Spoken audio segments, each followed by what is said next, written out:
Student, M coaching centre Muzaffarpur में आप लोगों का स्वागत है। स्टूडेंट, आज हम लोग फिजिक्स का जो कल तक पढ़ चुके थे आज उससे आगे पढ़ेंगे हम लोग। कल तक हम लोग पढ़े थे, एक बार रिवीजन करते चलते हैं, क्या क्या कल पढ़े थे देख लेते हैं एक बार हम लोग, तो फिर आगे चलते हैं। हम लोग का यही सिस्टम रहेगा, पहले पीछे वालों को रिवीजन करते हुए आगे चलेंगे। तो सबसे पहले देखते हैं कल क्या क्या हम लोग पढ़े थे।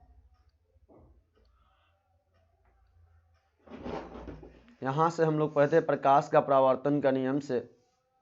प्रकाश का परावर्तन के नियम, जब प्रकाश की किरणें समतल दर्पण के परावर्तक सतह पर पड़ती हो तो निश्चित नियम के अनुसार परिवर्तित हो जाता है। नियम के अनुसार वो क्या हो जाती है, परिवर्तित हो जाती है, जिसे प्रकाश का परावर्तन कहते हैं और जिसे हम क्या कहते हैं, प्रकाश का परावर्तन नहीं कहते हैं।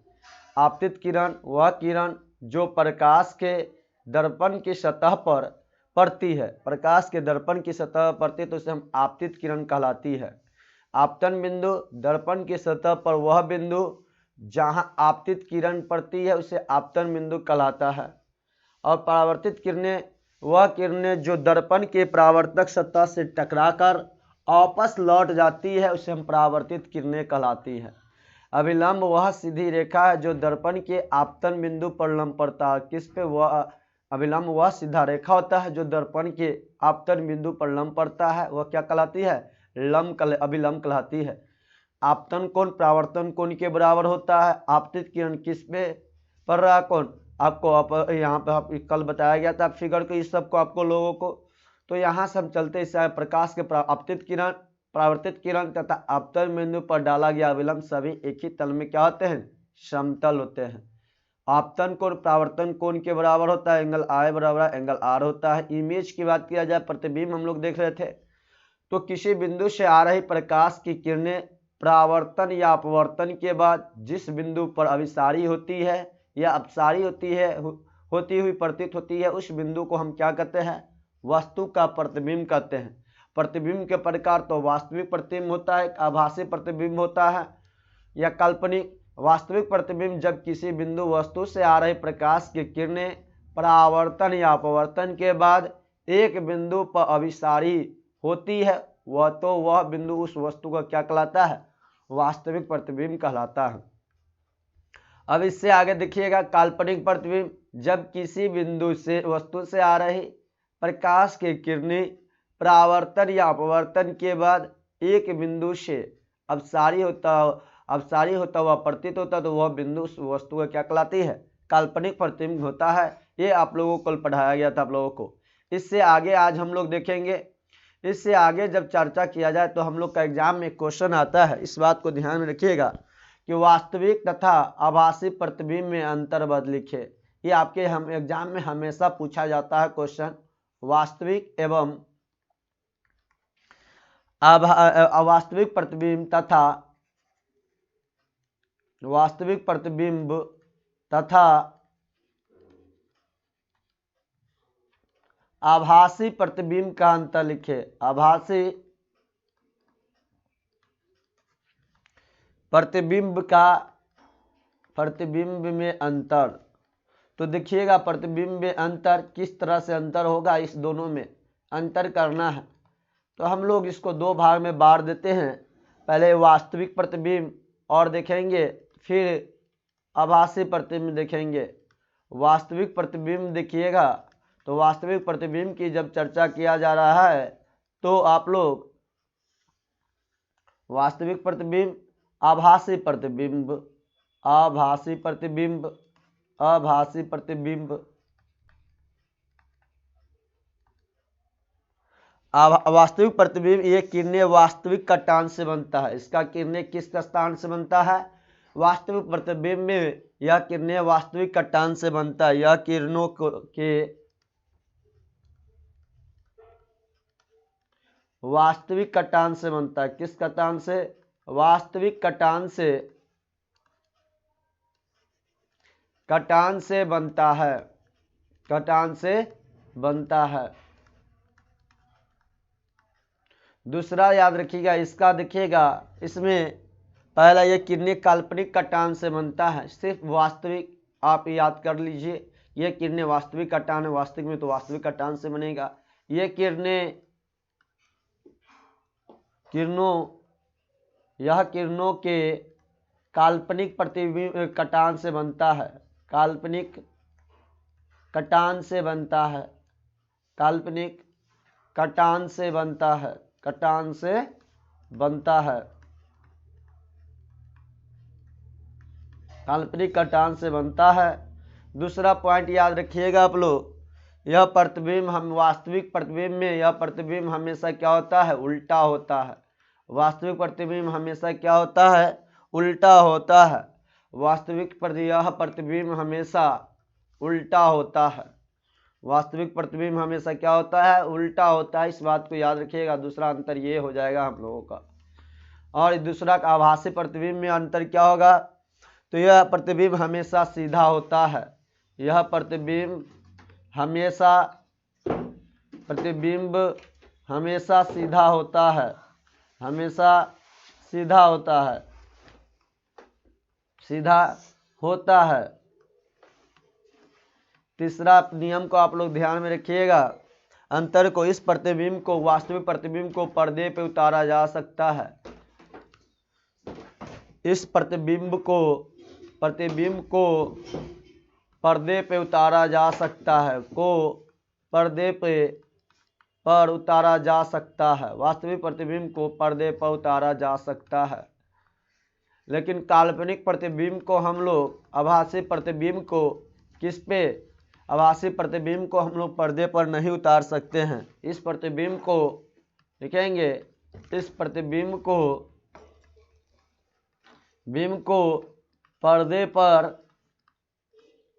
पर नहीं उतारा जा सकता है, पर्दे पर नहीं उतारा जा सकता है, नहीं उतारा जा सकता है। और चौथा पॉइंट को आप लोग ध्यान में रखिएगा, यह दर्पण के सामने बनता, जो वास्तविक प्रतिबिंब होता है यह दर्पण के सामने बनता है, दर्पण के सामने बनता है,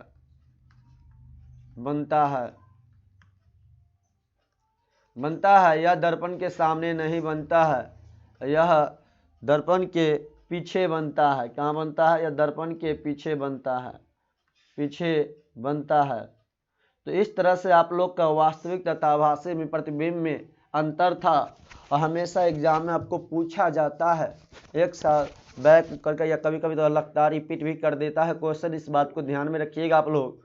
वास्तविक प्रतिबिंब तथा आभासी प्रतिबिंब में अंतर, तो वास्तविक प्रतिबिंब, आभासी प्रतिबिंब, ये किरणें के वास्तविक प्रतिबिंब में हम लोग इस तरह से भी लिख सकते हैं कि वास्तविक प्रतिबिंब आभासी प्रतिबिंब में अंतर निम्नलिखित होते हैं।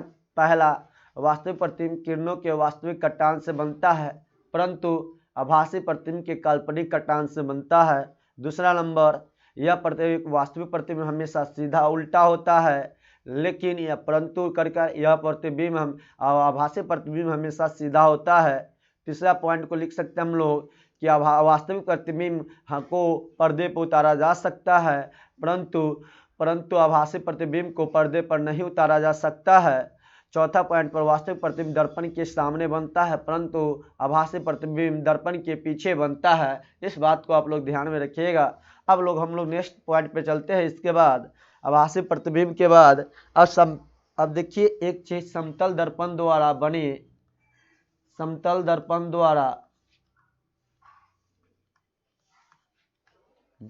द्वारा बने प्रतिबिंब की विशेषताएं, प्रतिबिंब की विशेषताएं, प्रतिबिंब की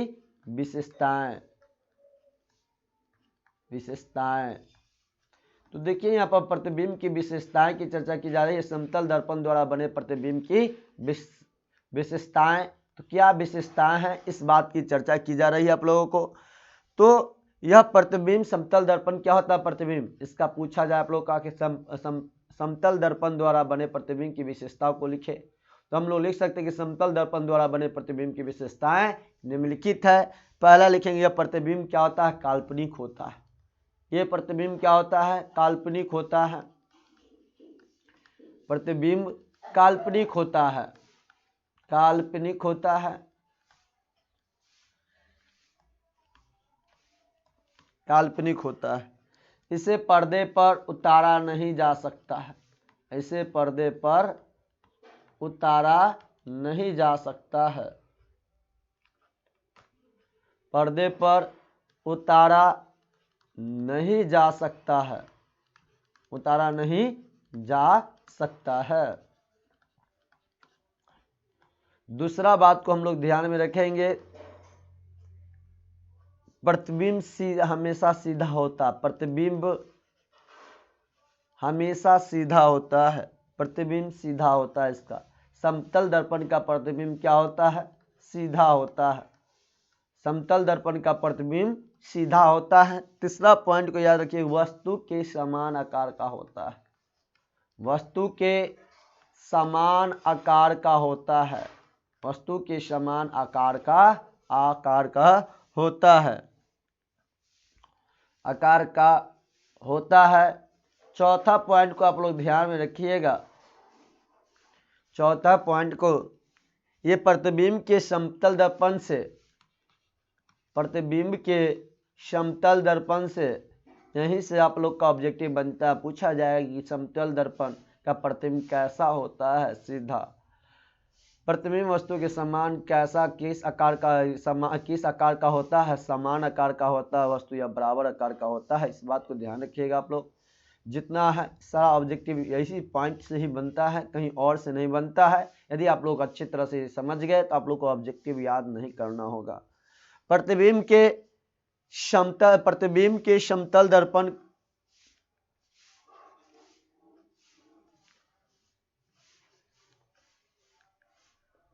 समतल दर्पण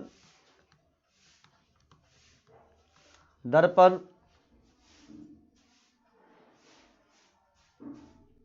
कि उतना ही पीछे बनता है, उतना ही पीछे बनता है, पीछे होता है, बनता है, पीछे होता है। जितनी वस्तु समतल दर्पण के सामने, जितनी वस्तु समतल दर्पण के सामने हो, समतल दर्पण के सामने हो, समतल दर्पण के सामने होती है, के सामने होती है, के सामने होती है, तो प्रतिबिंब समतल दर्पण के उतना ही पीछे होता है जितना वस्तु दर्पण समतल दर्पण के क्या होती है? सामने होती है। इसके बाद हम लोग पांचवा पॉइंट पे चलते हैं। यह पार्श्व विपरीतन को दर्शाता है, इसको दर्शाता है। पांचवा पॉइंट की जब चर्चा की, यह पार्श्व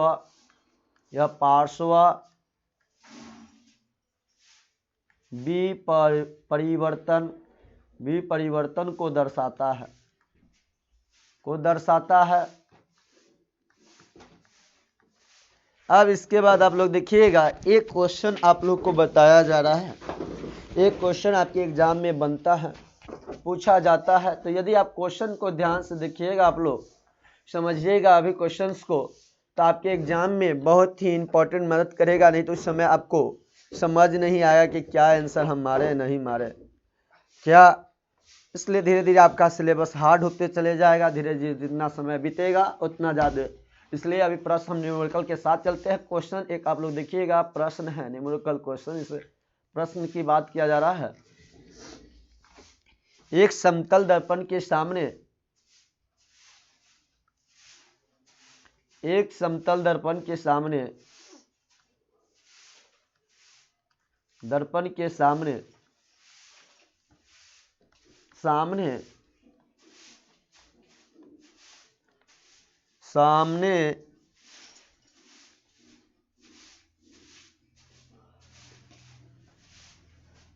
15 सेंटीमीटर की दूरी, 15 सेंटीमीटर की दूरी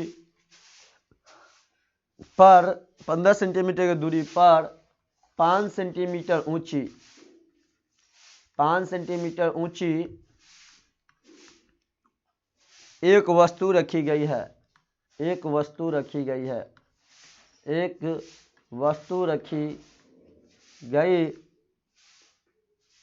है, रखी गई है। समतल दर्पण, समतल दर्पण द्वारा, समतल दर्पण द्वारा बने प्रतिबिंब, बने प्रतिबिंब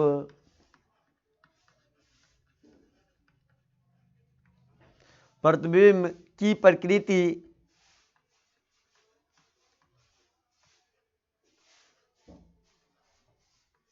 समतल दर्पण द्वारा बने प्रतिबिंब की प्रकृति प्रतिबिंब का आकार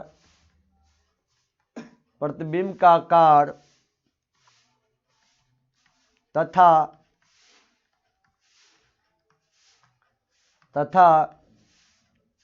प्रतिबिंब का स्थान ज्ञात करे। प्रतिबिंब का स्थान ज्ञात करे। तो देखिए इस सवाल को हम लोग किस तरह से बनाएंगे। इस सवाल को बनाने के लिए क्या करना होगा, सबसे पहले हम लोग को ये देखते हैं। तो क्या हम लिखा था, एक समतल दर्पण के सामने 15 सेंटीमीटर की दूरी पर 5 सेंटीमीटर ऊंची एक वस्तु रखी गई है। समतल दर्पण के सामने कितना दूरी पर, 15 सेंटीमीटर, ऊंचाई कितना है, 1 सेंटीमीटर, 5 सेंटीमीटर एक वस्तु रखी है। समतल दर्पण द्वारा बने प्रतिबिंब की प्रकृति, तो भाई इसमें प्रकृति कैसा होता है, समतल दर्पण में प्रतिबिंब की प्रकृति क्या होता है, काल्पनिक होता है। कैसा भी सवाल रहेगा इसकी प्रकृति क्या होगा, काल्पनिक होगा। तो यह याद था हम लोग तो बना दिए। यहाँ पर समतल दर्पण की प्रकृति क्या होगा, काल्पनिक होगा। क्या होगा, प्रकृति काल्पनिक होगा। आंसर हम लोग का प्रकृति क्या होगा इसका, काल्पनिक। अब प्रतिबिंब का आकार कितना होगा भाई, तो प्रतिबिंब का आकार जितना होगा उतना ही न होगा। कितना सेंटीमीटर दूरी पर है, 5 सेंटीमीटर। तो देखिए यहाँ पर सवाल है, प्रतिबिंब वस्तु के समान आकार का होता है, समान बराबर जितना वस्तु होता है उसी ने आकार का। तो कितना वस्तु के समान आकार का है मेरे पास, 5 सेंटीमीटर। तो आकार इसका क्या हो गया, प्रतिबिंब का आकार कितना हो गया, प्रतिबिंब का आकार 5 सेंटीमीटर हो गया। प्रतिबिंब का आकार कितना हो गया, का आकार 5 सेंटीमीटर हो गया। आकार कितना सेंटीमीटर, 5 सेंटीमीटर। अब भाई देखिए कितना सेंटीमीटर दर्पण के सामने, इसके स्थान ज्ञात करें कहाँ पे प्रतिबिंब दिखाई देगा। तो प्रतिबिंब समतल दर्पण के उतना ही पीछे होता है जितनी वस्तु समतल दर्पण के सामने होती है। तो भाई कितना सामने है, तो वस्तु के देखिए यहाँ पर 15 सेंटीमीटर सामने, तो कितना मीटर पीछे बन जाएगा, 15 सेंटीमीटर पीछे बन जाएगा। जितना समान होता है, सामने होता है प्रतिबिंब का समतल दर्पण के सामने उतना ही पीछे होता है। जितना क्या होगा, जितनी वस्तु के समतल दर्पण के सामने होता है। यही ना बात है। यहाँ पे आप लोगों का यहाँ पर देखिएगा कि प्रतिबिंब समतल दर्पण के उतना ही पीछे होता है जितनी वस्तु समतल दर्पण के सामने होती है। तो यहाँ पे समतल दर्पण के सामने कितना है, 15 सेंटीमीटर है ना। समतल दर्पण के सामने 15 सेंटीमीटर, पीछे कितना बनेगा, 15 सेंटीमीटर। तो प्रतिबिंब का स्थान कितना हो गया, प्रतिबिंब का स्थान हम लोगों का देखा जाए तो प्रतिबिंब का स्थान हम लोगों का कितना हो गया, प्रतिबिंब का स्थान। प्रतिबिंब का स्थान की जब चर्चा किया जाए, प्रतिबिंब का स्थान तो कितना हो जाएगा, हम लोगों को यहाँ पर चर्चा की जाए प्रतिबिंब का स्थान तो कितना हो जाएगा, 15 सेंटीमीटर पीछे हो जाएगा। कि यहाँ हो जाएगा पीछे। तो इसी तरह से सवाल हम लोग को बनाना था, इसमें कुछ और नहीं था, सेम था। लेकिन इसी तरह से आप लोग को एग्जाम में भी क्वेश्चन दिया जाएगा। तो इसमें से 3-3 क्वेश्चन था, लेकिन आपको एक ही क्वेश्चन दिया जाएगा। अब हम लोग चलते हैं इससे आगे की बात किया जाए। तो इससे आगे जब बात किया जाए प्रतिबिंब का विपरिवर्तन या पार्श्व विपरिवर्तन की चर्चा किया जाए, तो प्रतिबिंब का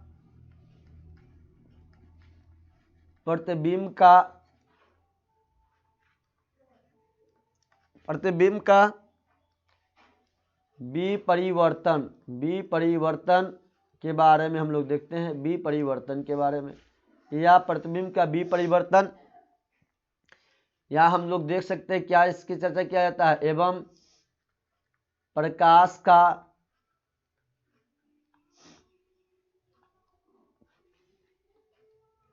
पार्श्व विपरिवर्तन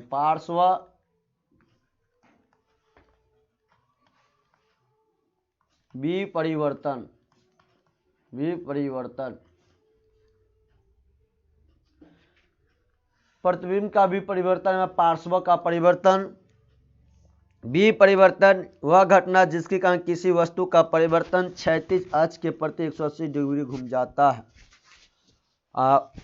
फलस्वरूप उस वस्तु के ऊपरी भाग टॉप के साइड प्रतिबिंब निचले भाग तथा निचले वाला भाग प्रतिबिंब ऊपरी भाग में दिखाई देने पड़ता है, उसे हम विपरिवर्तन कहलाता है। तो वह घटना की चर्चा की जा रही है, आप लोग समझिएगा। किसका चर्चा? विपरिवर्तन की चर्चा की बात की जा रही है। विपरिवर्तन, विपरिवर्तन। तो विपरिवर्तन को समझिएगा आप लोग। तो यह वह घटना होती है, यह वह घटना है जिसके कारण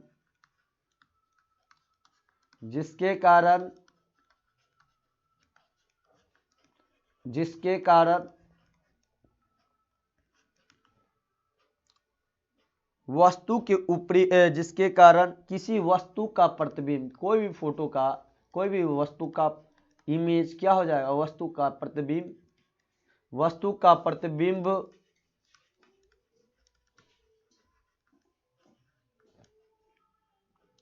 क्षैतिज अक्ष, हॉरिजॉन्टल लाइन, ठीक ना हो, क्षैतिज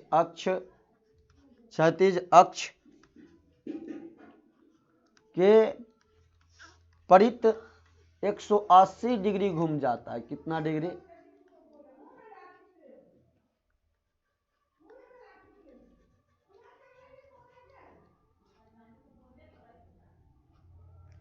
एक परित 180 डिग्री के कोण पर घूम जाता है। क्या हो जाता है? घूम जाता है।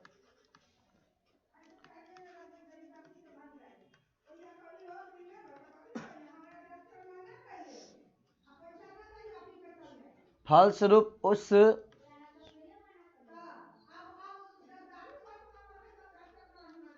उस वस्तु के ऊपरी भाग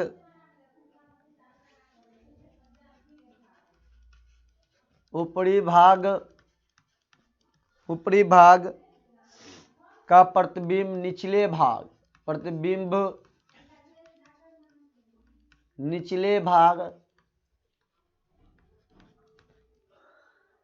में तथा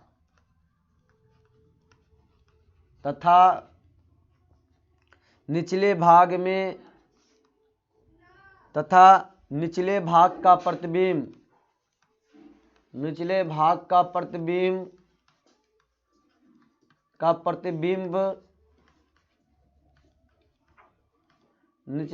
का प्रतिबिंब ऊपरी भाग में दिखाई पड़ता है। ऊपरी भाग में दिखाई पड़ते हैं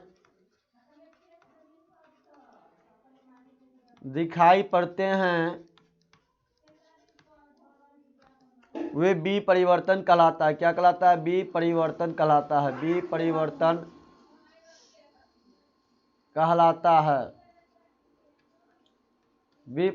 कहलाता है। तो इस बात को ध्यान में रखिएगा। तो इमेज से हम लोग समझना कोशिश करते हैं। एक एच कितना हो गया? ये पी मान लीजिए आप लोग, यहाँ पे देखिएगा, ये हुआ, ये क्या है हम लोगों का? पी, एक इमेज।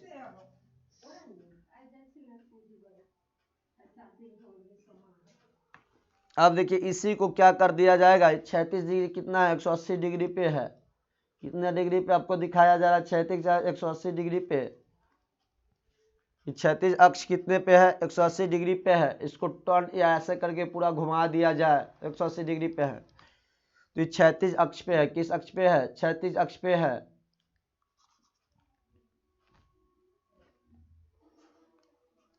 एक 180 डिग्री पे क्षैतिज अक्ष है जो दिख रहा है आप। कौन सा अक्ष?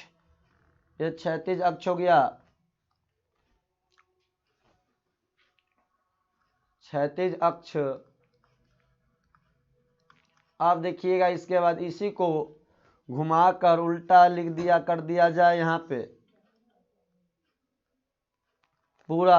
ये कौन सा अक्ष हो गया? हमको यही कर देना। नीचे वाला ऊपर भाग में, ऊपर वाला भाग क्या हो जाता है? नीचे वाला भाग में हो जाता है। या समझ ले अच्छा तरह से इसे हम पूरा यहाँ से लेकर यहाँ तक कर सकते हैं। फिर इसे क्या कर देंगे? यहाँ पर हम लोग पूरा इस टाइप को लेकर इसको यहाँ तक कर देंगे इस तरह से, ठीक ना? छोटा बड़ा पूरा बराबर में बनाइएगा आप लोग। इस तरह से किया जाता है। तो ये क्या कहलाता है? ये प्रतिबिंब का विपरिवर्तन कहलाता है। ये क्या कहलाता है? प्रतिबिंब का विपरिवर्तन कहलाता है। विपरिवर्तन कहलाता है। आप लोगों का एक और पॉइंट बच गया, पार्श्व परिवर्तन। तो ये क्या करता है, इन्वर्सल। अब समझिएगा इस बात को, पार्श्व विपरिवर्तन, पार्श्व विपरिवर्तन, विपरिवर्तन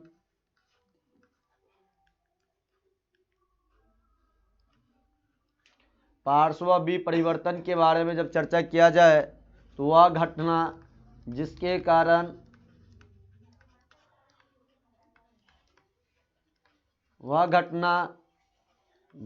कारण किसी वस्तु तथा किसी वस्तु का प्रतिबिंब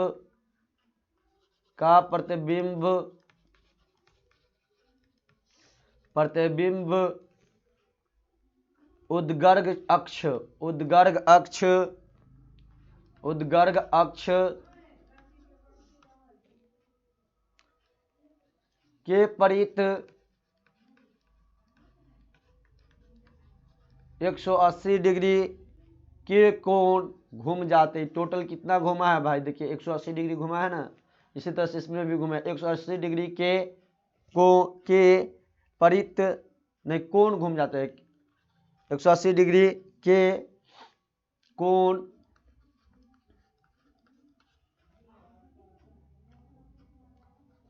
पर घूम जाता है, फलस्वरूप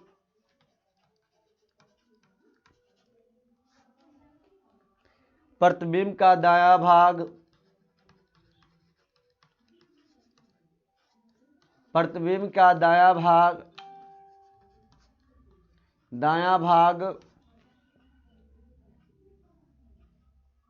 बाएं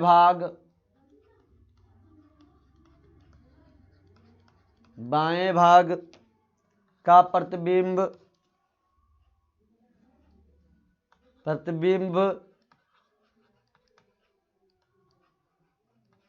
किस भाग में, प्रतिबिंब दाएं भाग में दिखाई देता है, दाएं भाग में दिखाई देता है, दिखाई देता है।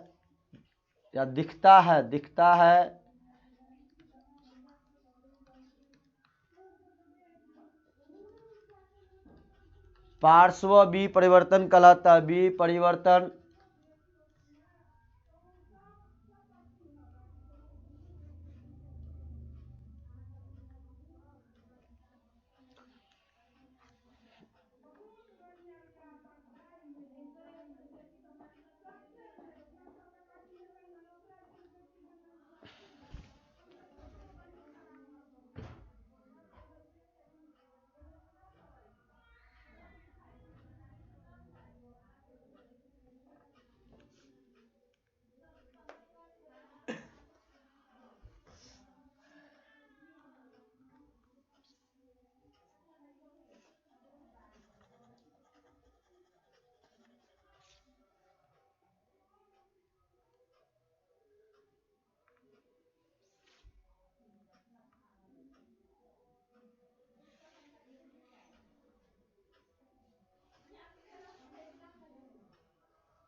तो वह घटना देखिएगा जिसके कारण किसी वस्तु का प्रतिबिंब उदर अक्ष के प्रति किस प्रति 180 डिग्री कोण पर घूम जाता है।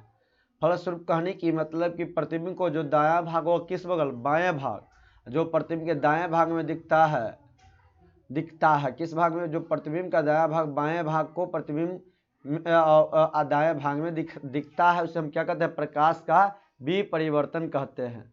प्रकाश का क्या कहते हैं, विपरिवर्तन कहते हैं।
क्या कहलाता है?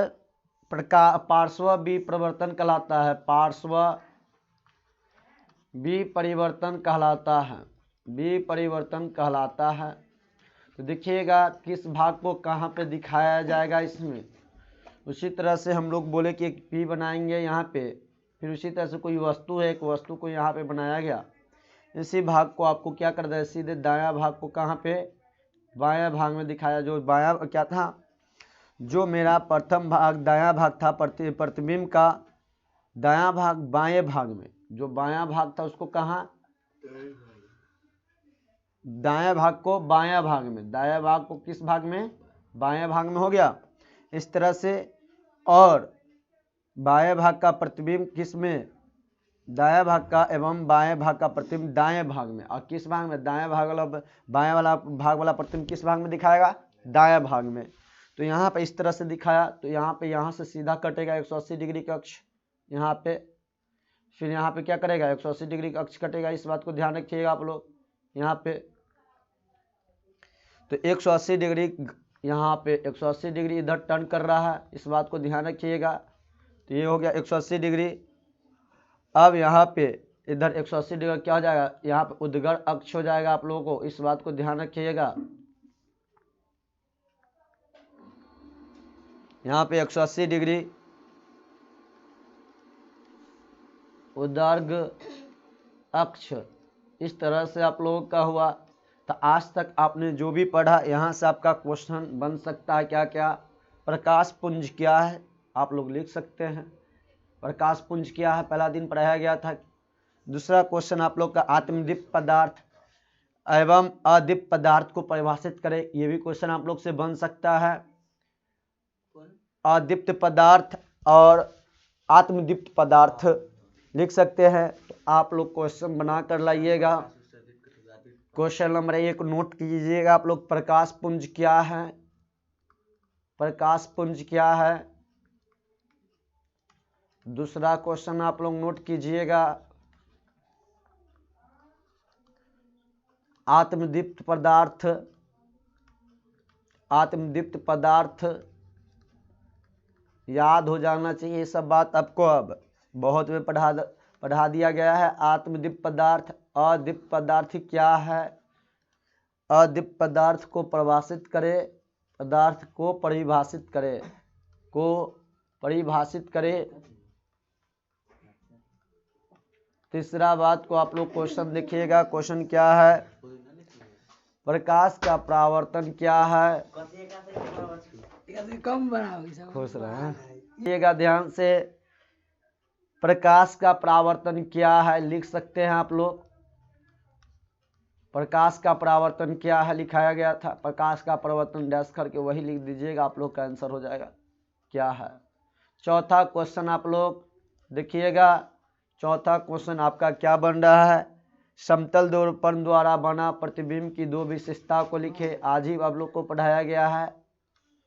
समतल दर्पण द्वारा बने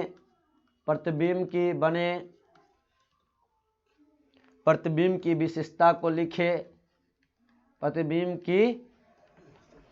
की विशेषता को लिखे, विशेषताओं को लिखे। ये भी क्वेश्चन आपका एग्जाम में पूछा जाता है। ये सब टेस्ट टाइप का हो गया आप लोग, इतना आप लोग को याद हो जाना चाहिए क्योंकि इतना पढ़ा दिया गया है। मुझे मानी आप लोग लिख सकते हैं। पांचवा पॉइंट को देखिएगा, वास्तविक एवं अब अभी आज ही पढ़ा है आप लोगों को, वास्तविक प्रतिबिंब एवं काल्पनिक प्रतिबिंब या आभासी प्रतिबिंब एक ही होता है। वास्तविक प्रतिबिंब एवं काल्पनिक प्रतिबिंब में अंतर को लिखे। काल्पनिक प्रतिबिंब क्वेश्चन से लिख दो भाई। दोनों टाइप, दोनों बगल के लिखे। प्रतिबिंब में अंतर बताए, मतलब ए में होता है, ओ में ना होता है, ए में ना होता है, हाँ होता है, में ना होता है। हाँ। छठा क्वेश्चन आप लोग देखिएगा, पार्श्व विपरिवर्तन क्या है, पार्श्व विपरिवर्तन क्या है, परिवर्तन क्या है। तो ये सारा क्वेश्चन आप कल घर से बना के लाइएगा।